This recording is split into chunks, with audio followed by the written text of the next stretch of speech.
Olá, bem-vindos a mais uma live aqui da Secretaria Municipal da Saúde. E hoje a gente vai falar sobre violência contra os idosos.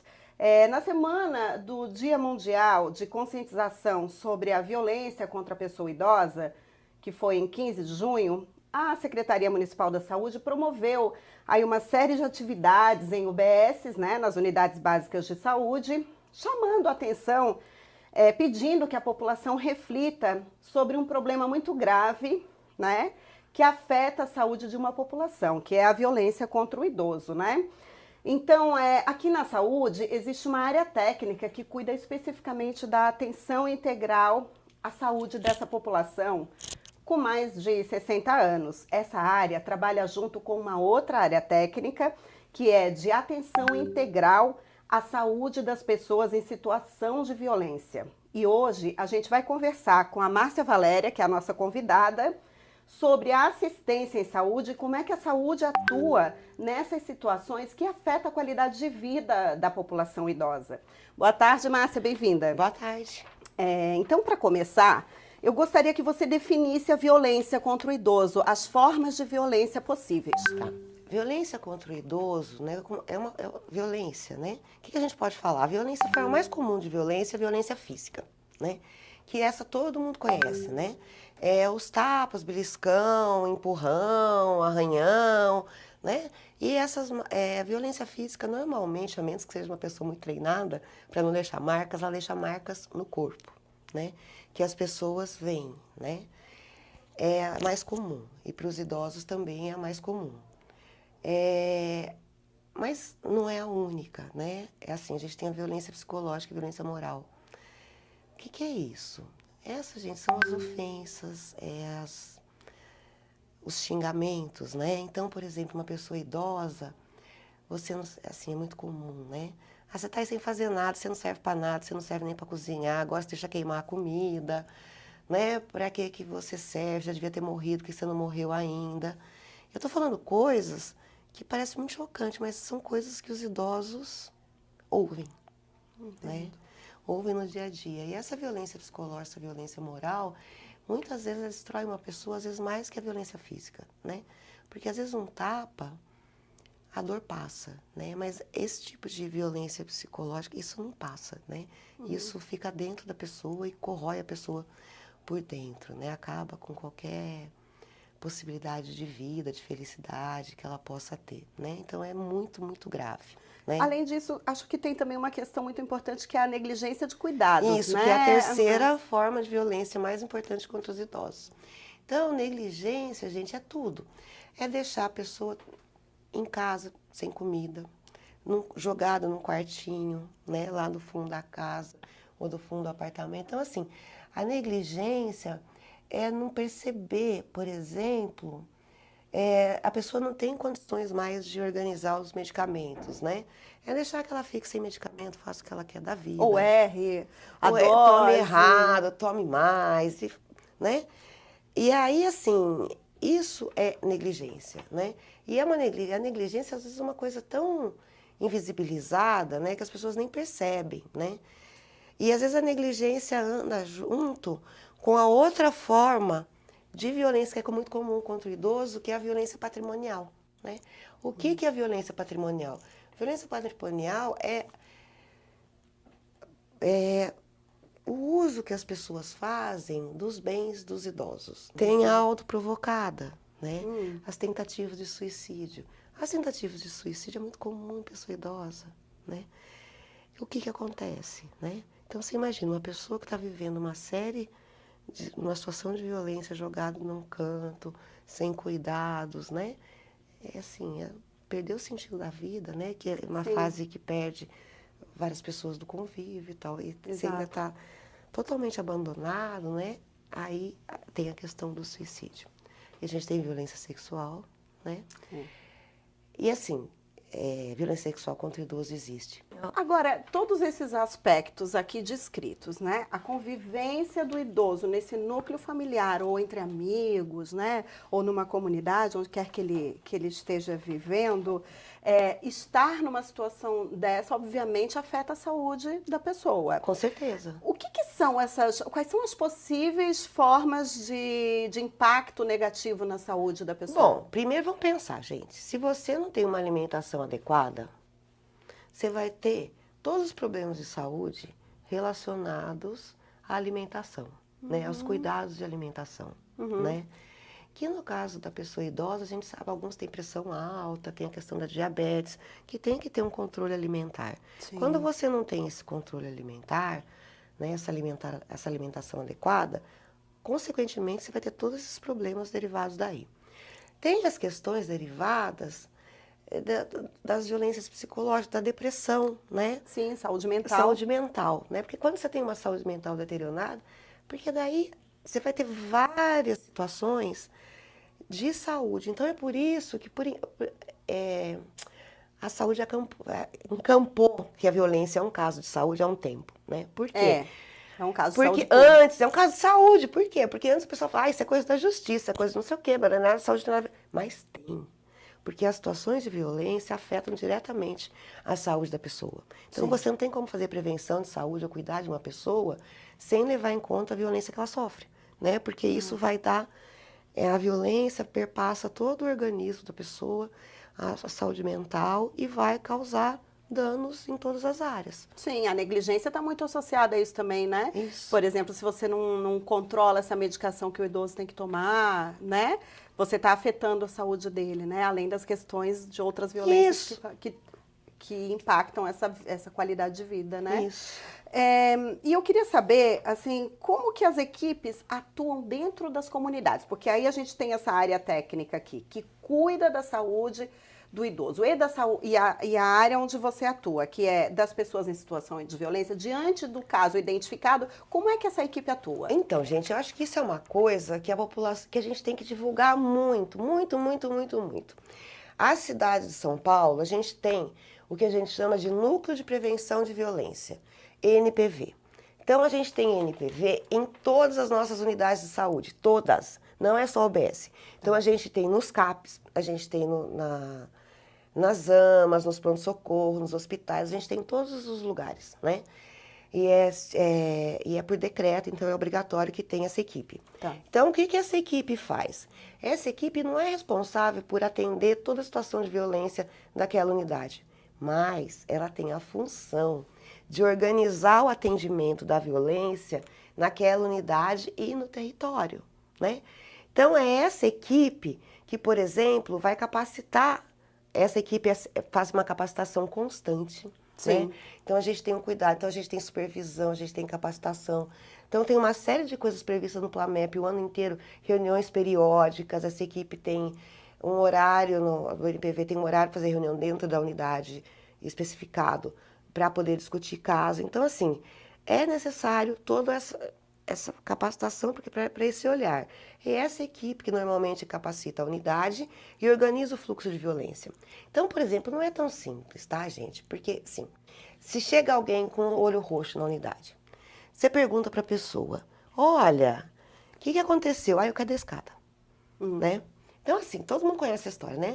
Caiu da escada, bateu a porta, bateu a cabeça, esbarrou não sei no o quê, esbarrou no armário, quebrou o braço porque caiu em cima do braço, dormiu. Bom, e a gente sabe, né, que a maioria das vezes isso esconde uma violência. Que as pessoas às vezes têm vergonha de contar e têm medo de contar e não sabem muito bem o que vai acontecer. A outra coisa que acontece é que a gente não tem a menor... Porque tem essa equipe do NPV é formada por alguém das equipes técnicas, né? Tem normalmente psicólogo, tem assistente social, tem enfermagem, tem alguém do consultório na rua, tem alguém que tem uma CS, uma agente comunitária de saúde. Então, você vai ter pessoas de várias áreas, né? E vai ter alguém do PAI, que aí o PAI... Que é o programa acompanhante do idoso. Do idoso, que faz esse acompanhamento dos idosos em casa. Né? Então, é uma equipe que vai discutir os casos, vai organizar os casos, vai fazer as notificações SINAM sobre os casos de violência que aparecem, para a gente poder ter os dados depois. E É isso. Agora, por quê? A gente não tem ideia. Porque a gente não pode esperar que uma pessoa chegue e vai falar assim, ela é assistente social. Então eu vou contar a violência que eu sofri. Sim. Essa pessoa pode falar dessa violência para a pessoa que está na portaria, né? Né? Que ela se sente mais Ou alguém que está próxima. aguardando atendimento ao lado. Alguém que está aguardando atendimento ao lado, para a pessoa que está fazendo a limpeza ali. A gente não sabe. E ela pode fazer esse relato. Então, por isso que toda unidade tem que acolher e tem que saber que essa equipe está lá, né? Por quê? Porque a gente não pode controlar onde vai chegar. Exato. Porque aí é função. Todo profissional de saúde tem que estar capacitado de ouvir, né? Se precisar de uma orientação, conversa com o NPV. Porque daí o NPV vai fazer esse acolhimento para ouvir. E assim, parece fácil, gente, mas não é. Porque a violência contra o idoso, normalmente quando chega para a saúde, não é uma violência que você sofreu na rua. Não é porque você se apanha de alguém na rua, você chama a polícia, você faz qualquer coisa, né? Mas assim, tem um impacto. Agora, se alguém... Quando parte de dentro daquele dentro convívio de casa, íntimo. Dentro do convívio íntimo da pessoa, convívio afetivo, aí muda de figura. Aí a gente tem muito mais dificuldade de denunciar e de contar o que aconteceu, de expor a pessoa, do que vai acontecer com ela. Imagina, a maior parte das agressões, com todo mundo, acontece para as mulheres, por exemplo, né? As mulheres sofrem violência dentro de casa. A casa delas é um lugar muito menos seguro que a rua. Sim. Né? Porque é dentro de casa que sofre a violência. Uma mulher idosa, né? Isso aumenta, né? Porque é na casa que ela vai sofrer essas violências, né? Então, o que acontece? A pessoa não vai contar, né? Então, você vai... não é assim, às vezes as pessoas têm umas ideias meio prontas na cabeça, porque violência é uma coisa grave, as pessoas acham que é simples. Como todo mundo conhece alguém que sofre violência, vai lá, vai na delegacia, faz um BO, tira a pessoa de casa, não sei o que, acabou. Não é assim, né? Principalmente com o idoso. Como é que essa pessoa vai tirar esse filho de casa?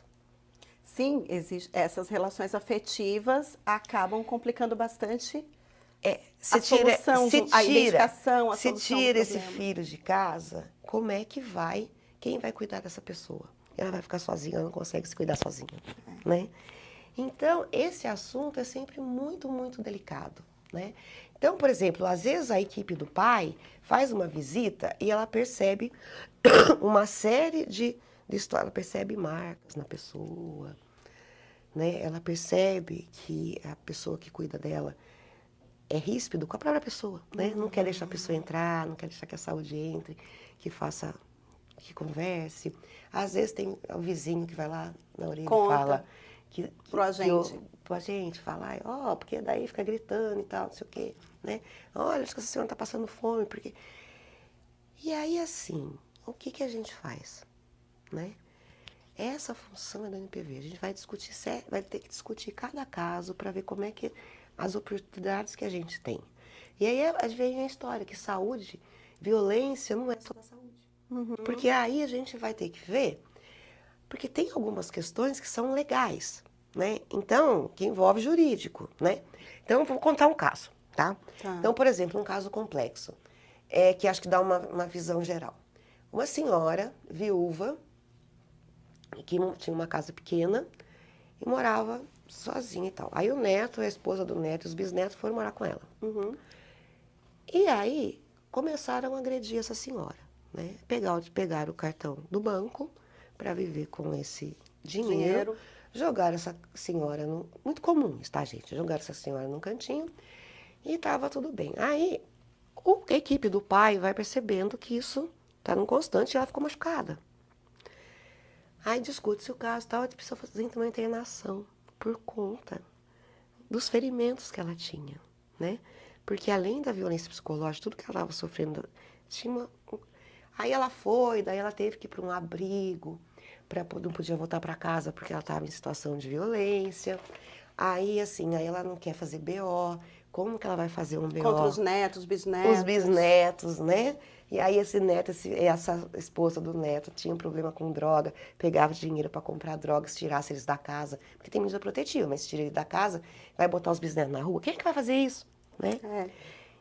Então, é complexo. Então, trabalhar com violência, as equipes do NPV, elas têm essa coisa mais dessa delicadeza, né? Entendi. Que é de fazer esse diagnóstico, que às vezes a própria pessoa não percebe, né? Então, por exemplo, essa senhora era tão comum, ela era uma pessoa que era vítima de violência do ex-marido, do finado marido. Então, quando o neto começa a agredir, ela nem entende isso como violência. Faz parte do ser mulher, faz parte... Tristemente acostumada à violência. É naturalizado. Naturalizado. Então, assim, bom, não tem mais o marido, mas tem o filho, mas depois tem o neto, tem alguém, né? O lugar dela é de alguém que, pá, né? Que se não cozinhar direito vai ter problema, que se tiver alguma coisa vai sofrer algum tipo de violência, né? O fato, eu falo, mas é que o dinheiro é pouco, né? Então, se eu não tenho comida, não tenho... Ah, mas ele não tem tempo, porque ele é doente, ele não... Então, gente, é muito complicado, né? Você não... E aí a saúde aciona essa rede de Essa rede apoio institucional. institucional. Né? Para Porque que nós, possa a saúde, fazer o a atendimento. gente não pode chegar fazer assim, escuta aqui, ó, devolve o cartão da sua avó. É. A gente não tem nem poder e a gente nem deve fazer isso, porque de repente vem essa pessoa querer atacar o profissional de saúde, né? Então, essas coisas são sempre dentro de uma rede, essa rede é complexa, né? Mas o trabalho da saúde é cada vez mais essencial. Por quê? Porque a saúde é o lugar que mais tem. A gente tem assistência social, tem os CREAS, os CRAS, os serviços de apoio, a gente tem todo o judiciário, o serviço jurídico. Agora tem as delegacias. Mas aonde que é a porta de entrada? Somos nós, né? Aonde que a gente pode detectar essas violências não verbalizadas, essas violências Invisíveis. invisíveis? É na saúde. A gente é a principal porta de entrada, né? Então, não sabe, vizinho, não sabe o que fazer, né? Ou então você sabe de alguma situação de violência, não sabe o que fazer, manda para o UBS, manda para uma unidade de saúde. Por quê? Porque ela vai chegar lá, ela vai ser acolhida e alguém vai ouvir. Eles são capacitados para identificar, né, esses sinais. E para poder começar essa conversa do que dá para ser feito, porque às vezes não é de imediato. Né? É dolorido, porque às vezes de imediato a gente não consegue. Nós não somos da justiça, né? Nem da polícia. Né? Mas vai dar o encaminhamento. A gente vai acolher, né? vai notificar aquela violência, para saber qual que é aquela violência que a pessoa sofre, e vai fazer os encaminhamentos e os acompanhamentos necessários. Entendi. E a gente vai acompanhar aquele caso. Né? Então, é importante, acho que o papel da saúde, e o papel dos NPVs, né? Porque as pessoas não sabem. Sabia que existia? Dos núcleos, eu sabia. Você mas sabia? Assim, mas é porque a gente lida com essa informação o tempo todo, né, no trabalho da gente aqui. Mas é muito importante que a gente faça. Inclusive, eu ia te pedir se você pode também, já que a gente está falando sobre isso, falando sobre o momento da identificação e a importância da notificação, quais são os canais?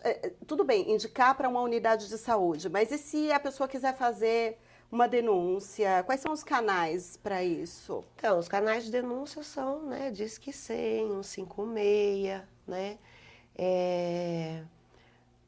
Que aí você pode Pode fazer a denúncia. A vara do idoso, gente.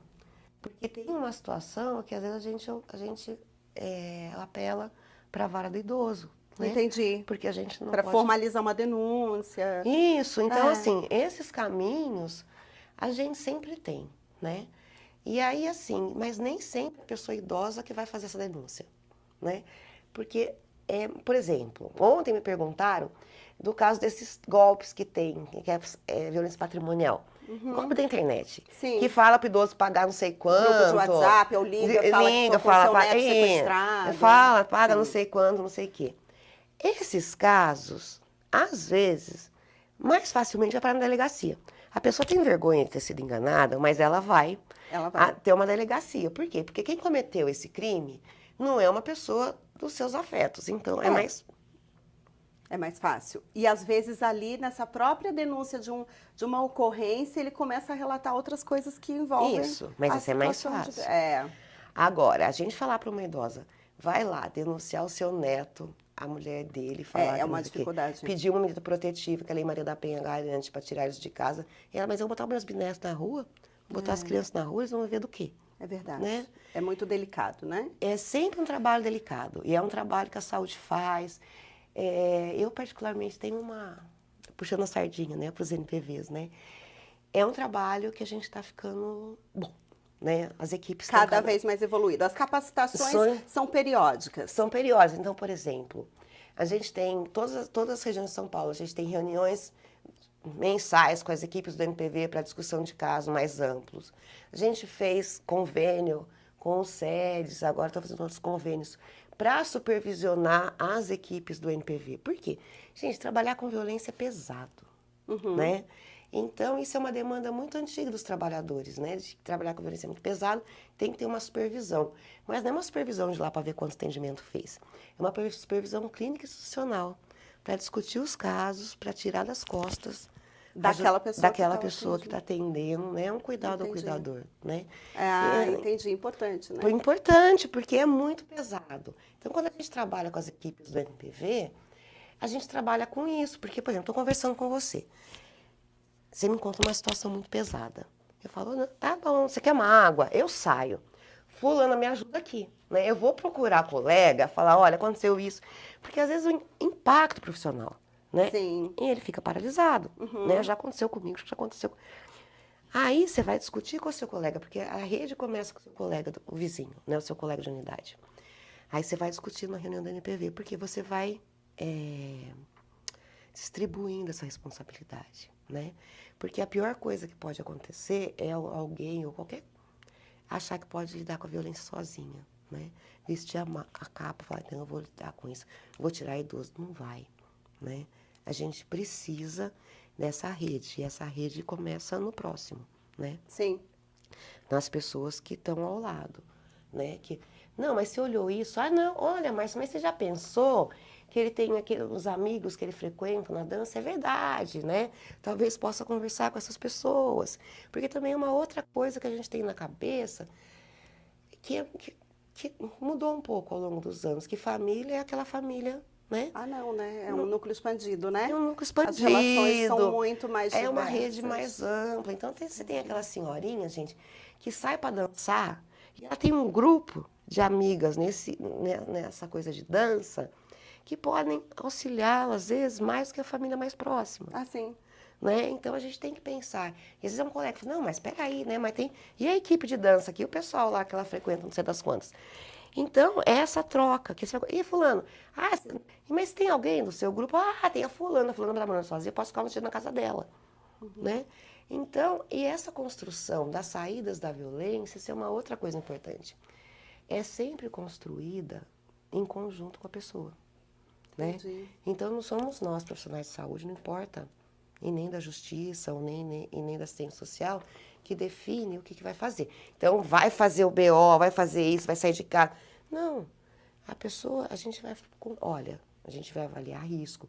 Você está correndo risco tal, assim, a situação está muito complicada, tem arma de fogo, você pode ser morta. Né? Mas quem vai decidir se vai sair de casa, se não vai, se vai para um abrigo, se não vai, o que vai fazer é a pessoa que está sofrendo. É a pessoa. Márcia, e a gente já previa que esse é um assunto que rende muito mais do que o tempo que a gente tem aqui. Infelizmente, ele se esgotou, mas eu queria deixar aberto aqui até para a gente voltar a falar desse assunto.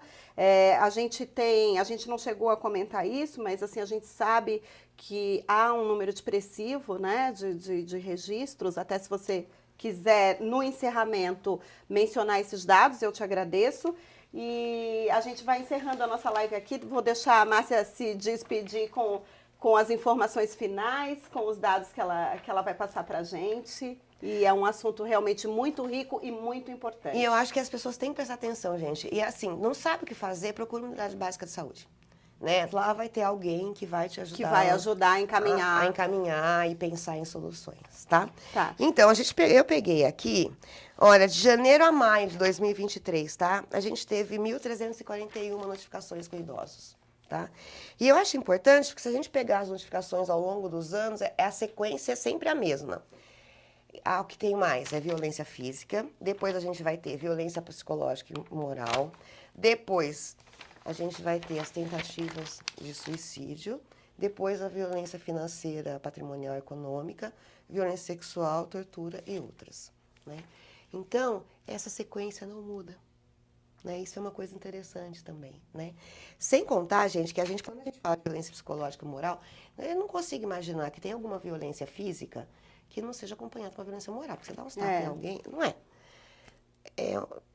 Né? Então, assim, mas esses números, felizmente, eles crescem, mas ele não é que a violência aumenta. Eu acho que desde que a gente começou a fazer as notificações, a gente foi preparando melhor as equipes, o olhar das equipes melhora. Então, a sensibilidade das equipes para detectar a situação de violência, fazer a notificação, notificar melhora. Então, não significa que a violência aumentou, significa que o nosso olhar está mais aprimorado, o nosso olhar está mais afinado, e quando a gente percebe, a gente consegue tratar, consegue dar encaminhamento nesses casos. Muito importante, então, a gente ficar atento, sempre ter esse olhar, né, de empatia aí com o próximo e a importância da atuação da saúde, que é cada vez mais crescente e evidente, né, nessa situação. Obrigada, Márcia, mais uma vez pela tua presença. Obrigada a vocês que acompanharam a nossa live e até a próxima.